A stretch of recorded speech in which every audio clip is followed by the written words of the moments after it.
Why didn't you mention that before? And if you're a pro, you don't need to attend a class. You just wanted to show off in front of everyone, didn't you? At Karen's words, I felt the pent-up emotions I had been holding onto for so long were about to spill out. I think I was frustrated with her for always picking on me. With a smile, I was like, well, I didn't intend to flaunt that I'm a professional, and even though I'm a violinist, I don't have the knowledge to teach, so I just sought guidance in the classroom. My name is Michelle. I live with my husband Robert and our only daughter Katie. Since Katie's birth, I've been a stay-at-home mom. I used to work, and it was quite a unique job. Robert was like, since it's our first time raising a kid, why don't you take it easy for a while? So, I decided to take a break from work. Robert has always cherished me and has been committed to our relationship. After Katie was born, he's been proactive in helping with child-rearing. Whenever I felt overwhelmed, he'd get the household chores to help me out. I deeply love Robert, and having Katie has made our life even happier. Mom, I want to learn the violin. One day, Katie excitedly said this when she got home from her preschool. Apparently, a few of her friends had started attending music classes, and she seemed to be inspired by them. The preschool Katie attends is pretty well known in San Francisco, and they offer various activities. As a result, there are numerous extracurricular classes in our area, and most kids there are engaged in some sort of activity. Of course, I'd been thinking about enrolling Katie in a class but didn't want to push her into something she wasn't interested in. But when she expressed her desire, after some discussion, we decided to enroll her in a music school near our home and her preschool. When we discussed it, Robert was like, that's great, violin huh? It's perfect for Katie. With a smile. He probably imagined Katie playing the violin on stage. When I told Katie the good news, both she and Robert were ecstatic. Thus, Katie began her journey at the music school. However, there was an issue lurking at the school. The school offered courses not only for violin but also for piano, guitar, and other instruments, catering to children's ages and levels. They mainly target kids from preschools to early elementary age, and older kids attend their affiliated schools. Of course, given its proximity to the preschool, many of Katie's friends, classmates, and other kids from the same preschool attended. Many of Katie's preschool mates attended this music school. I've often met familiar mothers there, which gave me a sense of comfort as Katie and I started attending. Since the school is relatively big, there are numerous teachers. Consequently, parents often mingle outside the classrooms while waiting. The mothers and I regularly saw each other during the scheduled class times.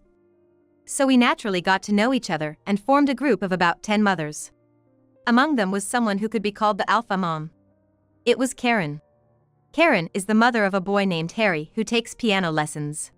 Harry and Katie are in the same class, so I knew Karen by face. To be honest, I wasn't too fond of her. She was quite ostentatious, always showing off her flashy clothes and luxury brands while other moms dressed more casually. She was often like, "You gotta look good, right?" with a smug smile. Though many of us were put off by her attitude, we didn't want our kids to be affected by any tensions between the parents, so we maintained a superficial relationship. However, a particular incident made me the target of Karen's ire. It began during a casual conversation with the other mothers. One of the mothers was like, "It's amazing how quickly kids pick up new skills. I tried playing after a long time, and I was shocked at how rusty I was." There's a fair number of moms who used to play musical instruments and think it's beneficial, so they have their kids attend the music school. Given that many of the mothers used to play musical instruments, this was a common sentiment. Hearing this, boastfully Karen was like, "You guys can't play? I've been playing since my childhood and can still play just fine." Most of us gave her an awkward smile, but a few moms praised her, feeding her ego. Seeing her revel in the attention was almost laughable. Egged on by the praises, Karen continued to speak. "It's kind of sad, isn't it, when kids are practicing and parents can't teach them? I think they'd improve more not just in the classroom, but if parents closely watch during practice, don't you think?" While there's some truth to that, I didn't understand why she was boasting about it. I always believed that kids progress by working hard and enjoying the process. What's the point of parents bragging about playing an instrument? With these thoughts, I looked at her. She was like, "What about you all?" And everyone responded. Maybe they didn't want to upset her, and most people were modest and they were like, I played a bit back in the day. I wasn't sure how to respond. Seeing my hesitation, Karen started targeting me with a smirk. How about you, Michelle? Well. Caught off guard, I couldn't answer properly. Seeing this, Karen sneered even more. Well, it seems like you can't play, can you? Violin might need more skill than piano, but if you can't play the piano, there's no way you can play the violin. I almost sighed at her condescending attitude. I never said I couldn't play, but she seemed to have made up her mind. Nobody else challenged her loud laughter. No one wanted to become her next target. The thing is, I can actually play the violin and, while I'm at it, the piano too. I started taking violin lessons after watching a music show with both instruments. That's how I fell in love with music and even attended a music college. But I never felt the need to tell everyone that I'm a graduate who can play both. Well, Karen, I haven't practiced as intensely as you, so I'm not that skilled. That's obvious. Comparing me to someone who hasn't practiced wouldn't make sense. I was even about to give her a respectful look because of her selfish interpretation, but she kept going on. Also, I asked my husband to buy a special piano just for practice at home since I think it's necessary for the lessons. What about you all? The other moms shared their situations. Instruments are expensive, and there's no guarantee that the lessons will continue. Perhaps that's why there's so much consultation and discussion before making a purchase. The moms would state reasons, and some of them were like, "We live in an apartment." Some moms were like, "Well, we have a guitar, I guess." What about you, Michelle? Violins are pricey, so I assume you couldn't get a special one? Feeling a bit provoked, I replied honestly. Actually, I have one. Oh? But it's probably a cheap one, right? I just smiled at her excessive comment. However, she shocked me by asking, "Hey, can you show us your violin? The ones at the studio are probably expensive, right?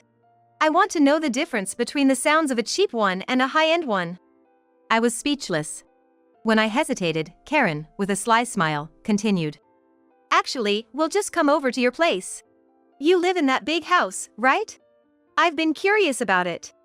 I was almost like, ugh, at her insinuating comment.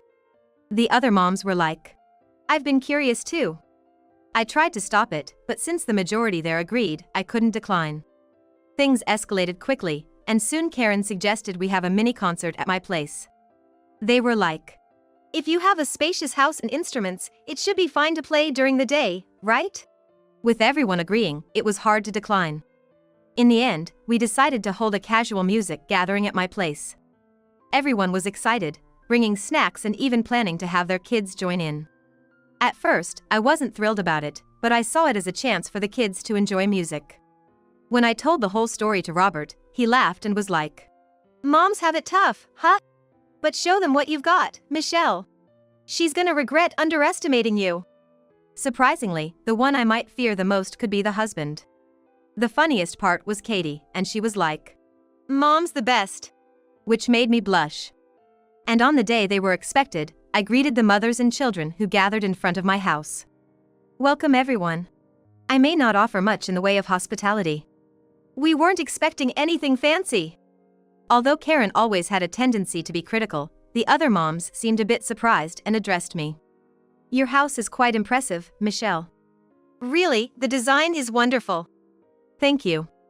Perhaps finding this amusing, Karen audibly huffed and turned away. I truly wondered who the real child was here. As I guided them into one of the rooms, everyone's expressions changed. That's a huge piano. Just like the ones in the music schools. Before the moms could say anything, the children burst out in excitement. Their eyes shining brightly as they gazed at the grand piano in the room. The room I showed them was soundproofed and spacious, with a grand piano placed inside. This space was designed when we moved in here. Robert was like, Michelle should definitely have a place to relax and play music. I remember shedding tears of joy when I was surprised by this. The piano itself was a gift from Robert's father when the house was being built. Given that my father-in-law was in the music business, he seemed pleased to offer it. Although initially, I felt it was too grand a gift and I was like, I truly don't deserve this. But he was like, all I wish is for you to make beautiful music here. It'll be wonderful if it can serve its purpose when we have grandchildren. Your piano is huge, Katie. For someone not majoring in piano, it's impressive. Seriously, my house just has a much smaller piano. Listening to the words of the children and Harry, Karen had a look of envy. By smaller piano, she probably meant an upright or digital one. I thought that was enough, but maybe her pride just couldn't accept it. Wait, there are smaller pianos than this? Katie, during her violin practice, always used a grand piano in the classroom. She probably had never seen any other kind of piano. Of course, she must have encountered digital pianos in places like preschool, but she might see them as different. But having such a big piano is meaningless if you can't play it, and Katie, you're in violin, right? What a waste. Anyway, let's put this piano to good use. Thus began the music session initiated by Karen. Those in the guitar class mostly brought their own, and they were like, well, there are cheaper ones out there. For the violin class, not many had their own, but since I had one for practice, I lent it out. The moms showcased what could be considered the fruits of their practice.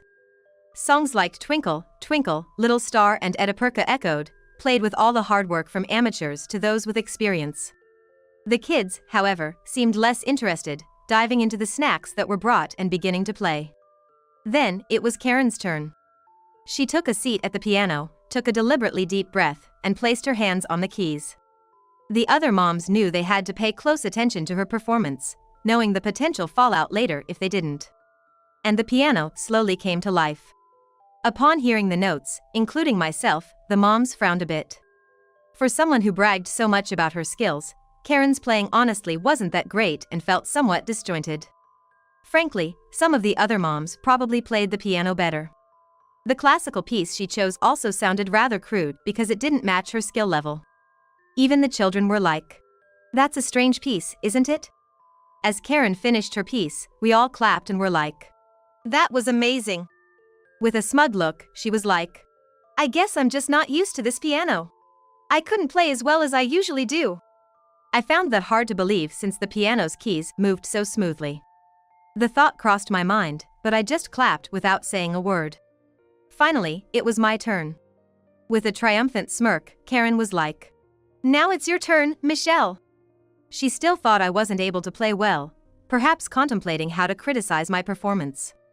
First off, with such a pristine environment and the presence of a grand piano and violin, I wondered how one could think that I couldn't play at all. With that thought, I fetched a case from the storage inside the soundproof room. Everyone looked on with curiosity, and I took a violin out of it. "Oh, that violin is..." "Oh, yeah, I just thought I'd be more comfortable with this one." The moms were surprised by my words and couldn't respond. Leaving that be, I began to prepare mentally. What should I play? Honestly, I felt bad for the kids and wanted them to have a good time. As I was thinking this, little Katie approached. She seemed to have noticed that I was getting ready to play the violin. "Mom, can you play the one you always play for me?" "Oh, gotcha." Honoring Katie's request, I began to slowly draw my bow across the violin strings. The piece Katie was referring to was the theme song of a kids' TV show that airs on Sundays. I started playing it slowly, but as the chorus approached, I picked up the pace. The kids seemed to recognize the tune and started expressing their amazement. They were like, "Wow, that's amazing." I played with enthusiasm, transitioning into a medley of other familiar songs from children's shows. The violin might lack the grandeur of a piano, but I added more pieces to make sure it wasn't too plain. The children clapped along. After about 10 minutes of performance, I began the outro. As I set the violin down, the kids rushed over and were like, "That was amazing. How can you play so many songs? I want to play too." The moms gathered around and were like, "That was truly spectacular. I'm in awe." Praised my skills. Chuckling, I was like, "Thank you." Harry was like, "Hey, why is Katie's mom so skilled? You're like a pro." And the other moms nodded in agreement. At that, Katie blurted out, "Well, my mom is a pro." "Huh? What do you mean by pro?" The room was filled with astonishment. "Wait, Michelle, you're a professional violinist?" "Oh, yeah, technically. I've taken a break from performing because of childrearing. I used to be active as a violinist." Karen, cutting off the compliments from the other moms and kids, burst out, Why didn't you say that earlier? If you're a pro, there's no need for you to attend classes. You just wanted to show off and steal the spotlight, didn't you? Karen's words made me feel a rush of emotions that I had been holding up until that time. I had always been annoyed by her baseless accusations. I didn't want to flaunt the fact that I'm a pro. And while I am a violinist, I don't have the expertise to teach, which is why I sought guidance at the music school. So, you've been a housewife while claiming to be so busy? Don't you have time? Like I said earlier, I've taken a break from concerts for a while to focus on raising my child. Plus, I managed to practice well at home. Karen had nothing to say in response. The other moms began to discuss and they were like, "That performance was really something else. None of us could compare." Feeling left out, Karen remained silent for the rest of the gathering. In the end, after a lively discussion with the moms, we called it a day. Karen glared at me resentfully. But considering she orchestrated this, it was all her doing. Having cleared up the misunderstandings, I felt more at ease chatting with the other moms at the preschool and the music school. It was a positive change brought about by this event. Karen stopped bothering me after that. I thought the matter was settled until I heard a shocking story later on. Karen had apparently vented to her husband about the day's events. She was like, "She flaunted her skills just to embarrass me." But her husband retorted angrily and was like, "It's because you're always so superficial. You're probably the one at fault." Karen seemed to try to make an excuse, but Harry was like, "Mom, please stop, it's embarrassing." One day at the preschool, Harry was like, "All my mom has is pride." Because of that, it seemed to have gotten out about this story. People were already fed up with Karen's high level of pride, and she was reportedly given an ultimatum that if she continues to be a nuisance, they might get divorced. Karen, who was truly heartbroken, became surprisingly quiet after that. She stopped trying to one-up others in class and would just nod at me and move along. I felt a bit relieved to finally have some peaceful days. I was always on edge in the classroom because Karen was there. Seeing her so humbled, I realized that even someone with immense pride can change. "Mom, I was praised today." "That's great, you're getting better and better." "Yeah, I want to practice more and become a pro like you." "If anyone can do it, it's you, Katie." Now, with Robert, we're cheering for Katie's dreams. Whether it's in the classroom or at the preschool, life has become much more relaxed, and we're living happily. Now that things have settled down a bit, I've started planning concerts again after a long time. While enjoying these fulfilling days, I'm gonna keep doing my best as a mom.